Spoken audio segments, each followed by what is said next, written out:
তোমার হাতের ব্যথাটা কেমন আছে? একটু একটু ব্যথা আছে, 2-3 দিনের মধ্যে ঠিক হয়ে যাবে। এখনো 2-3 দিন? নাও। খেতে দে না, ও যখন খেতে চাইছে না। আরে এরকম ভাবে কি করে হয়? নাও। কাকিমা নিশ্চয়ই ওকে খাইয়ে পাঠিয়েছে। আরে আমি খাবো না বলছি তো। কেন? আমি খেতে পারবো না। কিসের জন্য? তোমার জন্য।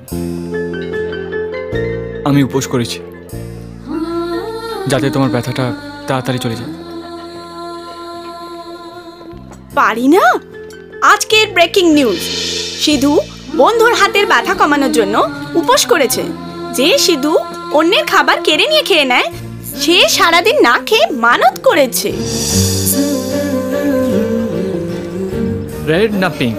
পিঙ্ক না রেড? আজকে রেড পরে আসবে। আসছি বাবা, আসছি। আরে কোথায় তুমি? আমি 2 ঘন্টা ধরে ওয়েট করছি তোমার জন্য। কেমন পূজা, তাড়াতাড়ি এসো। আরে দিবাকর কোথায়?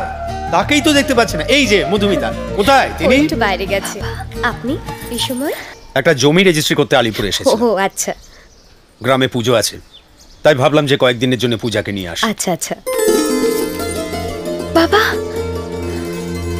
পূজা মা।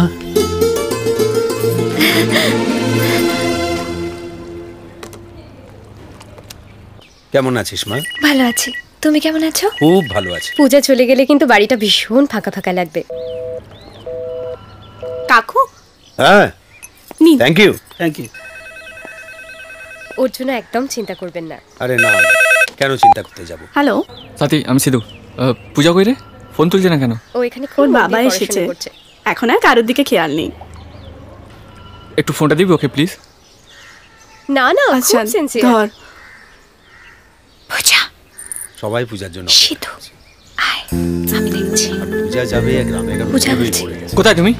তোমাদের এখানে আসার কথা ছিল। সিধু, বাবা নিতে এসেছে। কিছুদিনের জন্য বাড়ি যাচ্ছি। কলকাতা স্টেশনে চলে এসো প্লিজ, দেখা হয়ে যাবে। বড় হয়ে গেছে।